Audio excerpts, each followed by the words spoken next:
మీ ఎలాంటి వ్యాపార ప్రకటనలకైనా వెంటనే మా ఛానల్ సంప్రదించండి. అందరికీ నమస్కారం.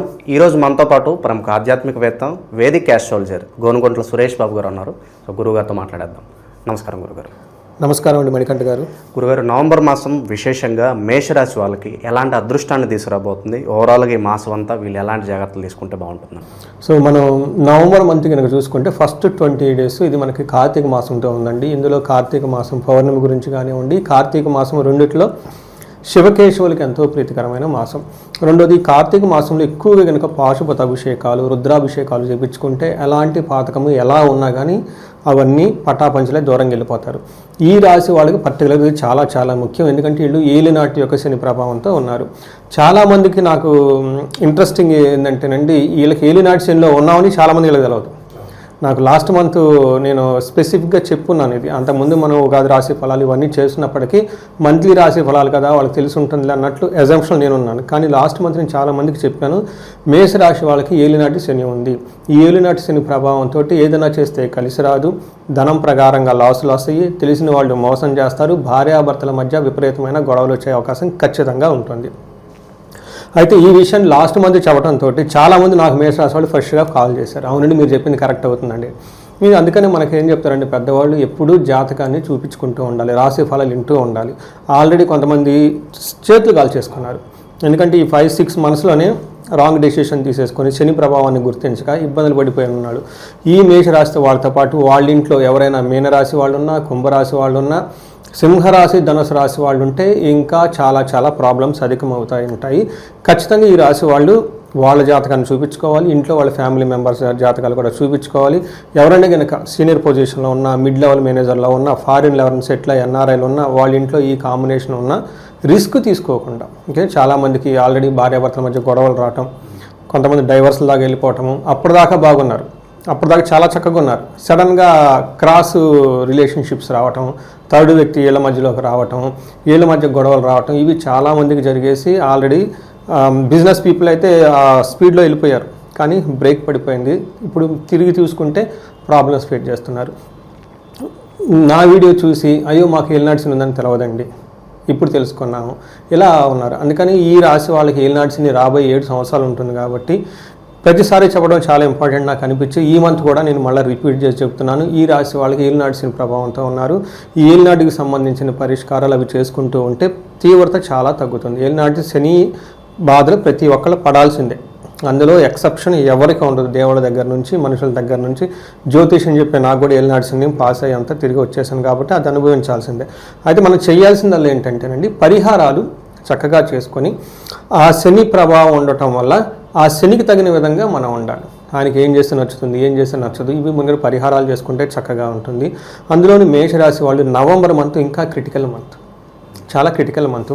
చాలా గ్రహాలు వీళ్ళకి అనుకూలంగా లేవు. ఇప్పటిదాకా మనం ఏలినాటి శని గురించి మాట్లాడుకున్నా కానీ మిగతా గ్రహాలు చూసుకుంటే సూర్యుడు, తర్వాత శుక్రుడు, కుజుడు, బుధుడు, ఈ 4 గ్రహాలు దాదాపు ఈవెన్ గురుడు కూడాను వాళ్ళకి మారారండి. ఒక ప్రొఫెషన్లో కొంచెం బాగుంటుంది తప్ప మిగతా వ్యవహారాల్లో చాలా ఇబ్బంది పడే అవకాశం ఎక్కువగా ఉంటుంది. ఇది గమనించుకొని చాలా జాగ్రత్తగా మనం లాస్ట్లో పరిహారాలు కూడా చెప్దాము. ఇండివిజువల్గా ఇంకా ఎవరైనా కనుక ప్రాబ్లమ్స్ ఫేస్ చేసుకుంటే ఎక్కువగా టైం వేస్ట్ చేసుకోకుండా ఇమ్మీడియట్గా కాల్ చేసి ఒకసారి జాతకం చూపించుకొని తగు పరిహారాలు చేసుకుంటే బాగుంటుంది. కొంతమంది లేని ఆర్థికంగా అంటే అది వేరే విషయం. మనం ఎన్ఆర్ఐ ఒక జాబ్ చేసాం 5 years 6 months, మన ఏజ్ 35-40 ఉంటుంది అనుకుంటూ చెప్తున్నాను. ఈ ఏజ్లో ఉన్న వాళ్ళకి ఆల్రెడీ ఎస్టాబ్లిష్డ్ కదండి, రెస్పాన్సిబిలిటీస్ ఎక్కువ ఉంటుంది. భార్య దగ్గర నుంచి, పిల్లల దగ్గర నుంచి, తల్లిదండ్రుల దగ్గర నుంచి, వాళ్ళు మేనేజర్ లెవెల్ అయ్యి ఉంటారు. చాలా ప్రెషర్ ఎక్కువ ఉంటుంది, చాలా సెన్సిటివ్ ఏజ్. ఇలాంటి వాళ్ళైతే ఖచ్చితంగా చేసుకోవటం, ఆ ప్రభావాన్ని తగ్గించుకొని ముందుకెళ్ళటం చాలా ముఖ్యం. మేషరాశి కనుక మనం చూసుకుంటే ఇందులో అశ్విని, భరణి, కృతిక 3 నక్షత్రాలు ఇందులోనే ఉంటాయి. కృతిక ఫస్ట్ పాదం వాళ్ళంతా ఇందులో ఉంటారు. పేరు బలం కనుక మనం చూసుకుంటే వీళ్ళకి చూ, చే, చో, లా, లీ, లూ, లే, ఆ అన్న లెటర్స్ అంతా కూడా మనకి ఇందులో ఉంటారు. ఈ మంత్ ఏమవుతుందంటేనండి, అక్టోబర్ మంత్ లాస్ట్ వారంలో 2 గ్రహాలు, మనకి నవంబర్ మంత్లో ఒక 2 గ్రహాలు, తర్వాత గురువు, ఈ 5 గ్రహాలు మారటంతో చాలా చేంజెస్ మేషరాశి వాళ్ళకు ఉంటాయి. అవేంటో మనం చూద్దాం. ఫస్ట్ చేంజ్, గురువు గ్రహం మారటం వల్ల వీళ్ళకి ప్రొఫెషనల్ మ్యాటర్స్లో కొంచెం ఊరట ఉంటుంది, బిజినెస్లో కొంచెం బాగుంటుంది, శుభదృష్టి ఉండటంతో అంతకుముందు ఉన్న ప్రాబ్లమ్స్ పోయి కొంచెం హ్యాపీగా ఉంటుంది. బట్ మిగతా విషయాల్లో వీళ్ళకి చాలా ప్రాబ్లం ఉంటుంది. ఏం ప్రాబ్లం అంటే మనకు మహర్షులు ఏం చెప్తారంటే సూక్ష్మ గోచారం లఘు గోచారం అని ఒక కాన్సెప్ట్ తీసుకొచ్చారు. ఇందులో వాళ్ళు ఏం చెప్తారంటే చిన్న చిన్న వర్డ్స్లోనే మనకి సూక్ష్మంగా సింపుల్గా చెప్పేస్తారు సమరీలాగా. వీళ్ళకి ఏం చెప్తారంటే పీడ మృతిం యువతి జనబాధ ప్లస్ పుత్ర అర్ధ లాభమాత్ అని చెప్తారు. అంటే ఈ మాసంలో వీళ్ళకి శారీరకంగా అలసటగా ఉండి చాలా హెల్త్ కాంప్లికేషన్స్ వస్తాయి. మార్స్ 8th హౌస్లో ఉండటంతో ఏదైనా కనుక మృత్యం అంటారు, ఏదైనా కనుక వాళ్ళకి ఇష్టమైన పని కానీ ఏదైనా చేస్తూ ఉంటే ఇందులో కటింగ్ ఆగిపోయే అవకాశం ఎక్కువగా ఉంది. ఏలినాటి శని ప్రభావం ఉంటుంది, ఇంకా ప్రాబ్లం ఎక్కువగా ఉంటుంది. తర్వాత యువత జన బాధ అంటే వీళ్ళకి లేడీస్ నుంచి చాలా ప్రాబ్లమ్స్ వచ్చే అవకాశం ఎక్కువగా ఉంటుంది. ఇన్ కేస్ లేడీస్ కనుక ఈ రాశి వాళ్ళు అంటే జెంట్స్ నుంచి చాలా ప్రాబ్లమ్స్ వస్తాయి. అందులో యంగస్టర్స్ వాళ్ళ దగ్గర నుంచి ఎక్కువ వస్తాయి. మీకు ఆల్రెడీ బిగినింగ్లో చెప్పాను, వీళ్ళ అన్ని భార్యాభర్తలు చక్కగా ఉన్న ఈ టైంలో థర్డ్ పర్సన్ ఎంటర్ అయ్యి అనవసరమైన భ్రమలు కల్పించేసి వీళ్ళ మధ్య గొడవలు తీసుకొచ్చేస్తారు. అది నిజం అయితే అయి ఉండదు, కొంచెం ఉండొచ్చు, బట్ దాని చుట్టూ వెళ్ళిన స్టోరీ దాంతో ఎక్కువైపోయి బ్రేక్ అయ్యే అవకాశాలు ఎక్కువగా ఉంటాయి. కేర్ఫుల్గా ఉండాలి. ఇదంతా మీ spouse is innocent, behind the screen Shani మహాత్ముడు ఉండి ఆయన ప్లే చేస్తున్నాడని ఒక జస్ట్ ఐడియా ఉంటుకుంటే ప్రాబ్లమ్స్ని చాలా పేషెన్స్గా సాల్వ్ చేసుకోవచ్చు. మనకి సూర్యుడు 8th హౌస్లో ఉంటే ఏంటి అంటే ఇదంతా మంచిది కాదు. ఏమవుతుందంటే దుర్దోష శత్రు సంవాదో గమనాగమన వ్యధ దుఃఖవార్తా శృతం చైవ అష్టమస్త యథారవి అని మనకు చెప్తారు సంస్కృతంలో. దీని ప్రకారం దుర్దోష చెడుద్దేశం వస్తుంది వీళ్ళకి. అప్పటిదాకా బాగుంటారు, ఏదేదో చేసేద్దాం నాకు ఆలోచన వచ్చేస్తూ ఉంటాయి. తర్వాత శత్రు సంవాదం, శత్రువులతో వీళ్ళు గొడవలు పెట్టుకుంటారు. ఏదో అన్యాయం ఏదో సంథింగ్ చేసి ఉంటారు, వాళ్ళ మానాన్ని వదిలేస్తే పోతుంది. వీళ్ళు శత్రువులతో గొడవలు పడి అది ఇంకా అధికం చేసుకునే అవకాశం ఎక్కువ ఉంటుంది. గమన వ్యధ, వీళ్ళు ప్రయాణాలు చేసినా ఏది చేసినా అందులో వృధా వాళ్ళకు ఉపయోగం ఉండదు, వెళ్ళిన పని అయితే అవ్వదు. దుఃఖ వార్త శృతం చైవ, దుఃఖం కలిగించే మాటలు వార్తలు ఈయన అవకాశం ఎక్కువగా ఉంటుంది. 8వ ఇంట్లో రవి మంచివాడు కాదు. అయితే ఈయనకి 2వ ఇంట్లో దృష్టి కూడా ఉండటంతో మనీ కోల్పోయే అవకాశం ఎక్కువగా ఉంటుంది. చాలా చాలా కేర్ఫుల్గా ఉండాలి. ధనం ఉన్నంత వరకు ధనం మీ దగ్గర లాగేసే వాళ్ళకి మీ చుట్టూ వంగి 100 సార్లు దండాలు పెట్టి మీకు మిమ్మల్ని ఆకాశానికి ఎత్తేసేవాళ్ళు ఉంటారు. ఒకసారి ధనం మీ చేయకపోయిన తర్వాత అక్కడ ఏంజల్స్ గోస్టులు ఉంటాయి, మిమ్మల్ని ఎత్తేసిన వాళ్ళు కాస్త తొక్కేస్తారు. అందుకని చెప్పేసి అది అవకాశం అని మీరు అనుకోవచ్చు, లేదంటే అది మీ మీద ఒక కుట్ర పన్నాగు అని కూడా అనుకోవచ్చు, తెలవదు అది లోనికి వెళ్ళేవారు. అందుకని ఈ మంత్ అలాంటి ఏమీ చేయకుండా పోస్ట్పోన్ చేసుకుంటే చాలా మంచిది. కుజుడు వచ్చేటప్పటికి వీళ్ళకి మళ్ళీ 8th హౌస్లోనే ఉన్నాడండి. కుజుడు కూడాను మంచిది కాదు. 8th హౌస్లో కుజుడు ఉండటం వల్ల ప్రవాస కార్యహాని సాత్ కసారోగ పీడనం స్థాననాశనం రుణచ్ఛేద అష్టమస్తేత్ భవేత్ ధారాసుతే అని చెప్తారు. అంటే వీళ్ళకి ప్రవాస అంటే దూరం వెళ్ళిపోయేసి ఫారిన్ అంటే మనకేమని చెప్తారు, జాబ్ నిమిత్తం దూరం వెళ్ళిపోయి అక్కడ వర్క్ చేయడం ఎక్కువ అవకాశం ఉంటుంది. పనిలో ఆటంకాలు కలిగే అవకాశం ఎక్కువగా ఉంటుంది. విపరీతంగా దగ్గు వస్తుంది అనమాట. వీళ్ళకి చాలా హెల్త్ వీళ్ళకి చేతిలో ఉండదు, అవుట్ ఆఫ్ కంట్రోల్లో ఉంటుంది. స్థాన నాశనం, వీళ్ళకి డీప్రమోషన్స్ వచ్చే అవకాశం, ప్రాజెక్ట్స్ కోల్పోయే అవకాశము. పర్టికులర్గా ఎన్ఆర్ఎల్ ఎవరైతే వీళ్ళకి మెయిన్గా వాళ్ళకి జాబ్ పర్పస్ని వెళ్తారు కాబట్టి అది చాలా ఇంపార్టెంట్. ఈ టైంలో ప్రాజెక్ట్ అయిపోవటం, ప్రాజెక్ట్లో అనుకూలంగా లేకపోవటము, వీటికి సంబంధించి ప్రాబ్లం ఉంటుంది. దీనితో పాటు స్పౌస్ లేదంటే girl friend or boy friend నుంచి ప్రాబ్లమ్స్ వచ్చే అవకాశం ఎక్కువగా ఉంటుంది. వీటికి అప్పులు బాధ చేసి ఏమైనా ఉంటే వాటి ద్వారా విపరీతంగా ప్రాబ్లమ్స్ వచ్చే అవకాశం ఉంటుంది. కానీ ఒక మంచి ఏంటంటేనండి ధన ప్రవాహం ఉంటుంది, కొంచెం సక్సెస్ కూడా వస్తుంది ధనానికి సంబంధించిన మ్యాటర్లో. తర్వాత మోస్ట్ ఇంపార్టెంట్ శుక్రుడు అండి. ఈయనకు లవ్, రొమాన్స్, ప్లేజర్స్ ప్రతి ఒక్కరికి కావాలి కదా.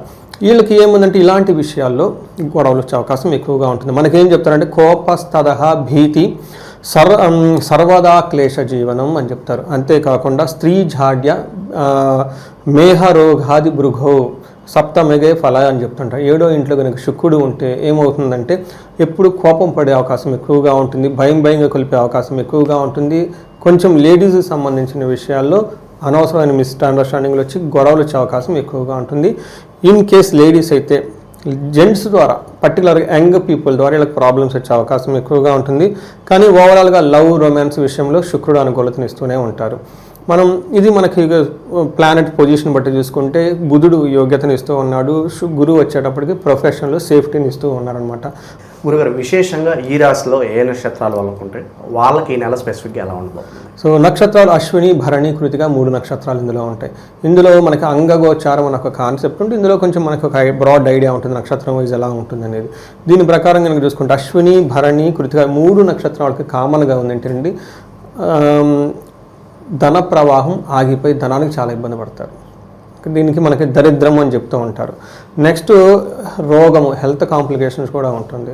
అయితే వీళ్ళకి బెనిఫిట్ ఏంటంటేనండి, మనకి ఒక హ్యాపీ న్యూస్ అంటారు జాబ్లో.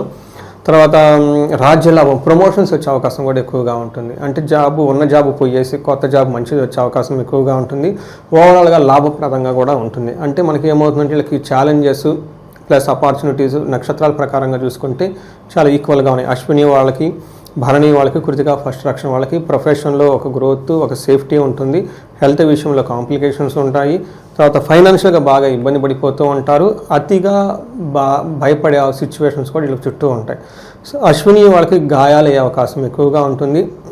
కృతికా నక్షత్రం వాళ్ళకి కార్యహాని, అనుకున్న పని కాకుండా ఇబ్బందులు పెట్టే పరిస్థితి కూడా వీళ్ళకి ఉంటుంది. సో ఇవన్నీ వచ్చేటప్పటికి మనకి నక్షత్రం వైజ్ వాళ్ళకున్న లక్షణాలను మనం చెప్పుకోవచ్చు. ఇక విశేషంగా మరి ఎటువంటి పరిహారాలు చాలా బాగుంటాయి అంటారు? ఈ నెల ఇటువంటి దైవారాధన చేస్తే మంచి ఫలితాలు ఉంటాయి అంటారు? సో ఒకటి, మనకి సహజంగా ఇది కార్తీక మాసంలో ఫస్ట్ 20 days ఉన్నామండి. చాలామంది ఆల్రెడీ అయ్యప్ప మాలలు వేసేసుకుంటారు, భవానీ మాలలు వేసుకున్నారు, శివునికి సంబంధించిన మాలలు వేసుకోవటం ఇవి చేస్తూ ఉంటారు. మనకి శాస్త్రాల్లో కార్తీక పురాణంలో చాలా విషయాలు చెప్పారు. ఒకటి, ఈ టైంలో లక్ష్మీదేవికి ఇష్టమైన పనులు చేస్తే విపరీతంగా లక్ష్మి వస్తుంది. అందులో భాగంగా మనకేం చెప్తారంటే, విష్ణువుకి సంబంధించిన ఆలయాల్లో సాష్టాంగ నమస్కారం కనుక చేస్తే అన్ని దరిద్రాలు పోతాయని చెప్తూ ఉంటారు. అది ఈజీ సింపులెస్ట్ రెమెడీ, ప్రతి ఒక్కళ్ళు చేయొచ్చు. వీటితో పాటు ఈ టైంలో పాశుపత అభిషేకాలు చేస్తే విపరీతంగా మనకి మంచి లాభం వస్తుంది. ఒకటి, కుబేరు పాశుపత అభిషేకం. ధనానికి కనుక ఎవరైనా కనుక ఇబ్బందులు పడుతూ ఉంటే కుబేరు పాశుపత అభిషేకం, లేదంటే స్వర్ణలక్ష్మి విశేష హోమం అని మేము చేస్తూ ఉంటాం. చాలామందికి బిజినెస్ పీపుల్, ఎవరు ఎన్ఆర్ఐలు వీళ్ళంతా మంది ఆల్రెడీ ఒక ఫ్లోలో ఉండి ఆగిపోయినప్పుడు స్వర్ణలక్ష్మి విశేష హోమం అని ఉంటుంది. 3 days ఉంటుంది. దాదాపు 35 మంది దాకా, ఒక 4 వేద పండితులు, ఒక 35 మంది పురోహితం చేసే బ్రాహ్మణులు వీళ్ళందరూ కలిసేసి 3 days ఒక విశేష హోమం అమ్మవారి కలువు పొడితో చేస్తాం అనమాట. ఇది బాగా వాళ్ళకి యోగ్యతని ఇస్తుంది. ఇవి కాకుండా భార్యాభర్తల మధ్య అన్యోన్యంగా ఉండటానికి అన్యోన్య దాంపత్య పాశుపత అభిషేకము, లేదా వాళ్ళు కనుక జాతకాలు ఇండివిజువల్గా చెక్ చేసుకొని ఎక్కడైనా కనుక కెరీర్ మధ్యలో ఆగిపోయి ఉంటే, పర్టికులర్గా 35 to 45 years మధ్యలో ఫారిన్లో సెటిల్ ఉన్న వాళ్ళకి నేను చాలా ఎక్కువగా రీసెర్చ్ చేసి, ఎందుకంటే వాళ్ళకి ఫారిన్ వెళ్ళటానికి కారకుడు రాహు ఉండటం వల్ల, అలానే ఈ రాహు వల్ల కాలసర్ప దోషాలు ఇవన్నీ వాళ్ళకి వచ్చేస్తుంది. ఇన్ కేసు ఉండి ఎక్కడైనా కనుక స్ట్రక్ అయ్యి ఉంటే వాళ్ళకి మన్యు పాశుపత అభిషేకం కొన్ని రీసెర్చ్ ఓరియంటెడ్గా, అంటే రీసెర్చ్ అనకూడదు మనం ఆధ్యాత్మికతలో, బట్ ఆ టర్మ్ మనం ఒకటి చూసుకొని వాళ్ళు చేయటం ఎక్కువగా జరుగుతూ ఉంటుంది. శని యొక్క ప్రభావం వీళ్ళ మీద ఎక్కువగా ఉండటానికి సంబంధించి శనికి సంపూర్ణ శాంతి పూజలు, శని పాశుపత అభిషేకం గుళ్ళల్లో చేయించుకోవాలి. ఇది కనుక ఇది ఇంట్లో చేయరు, ఇది శనికి సంబంధించింది. చేయించుకుంటే చక్కగా ఉంటుంది. వీటితో పాటు శనికి తైలాభిషేకం, హనుమాన్ చాలీసా రెగ్యులర్గా చదువుతాం, శని పిప్పలాద స్తోత్రం, చాలా సింపుల్ స్తోత్రం, ఉదయం సాయంత్రం చదువుతూ ఉంటే చాలా వరకు శని బాధల నుంచి ఉపశమనం వచ్చి ఆర్థికంగా ముందుకెళ్ళే అవకాశం ఎక్కువగా ఉంటుంది. ఓవరాల్గా ఈ నవంబర్ మాసంలో మేషరాశి వారి పరిస్థితి ఏ విధంగా ఉండబోతుందో అద్భుతంగా వివరించారు. ధన్యవాదాలు సార్. ధన్యవాదాలు.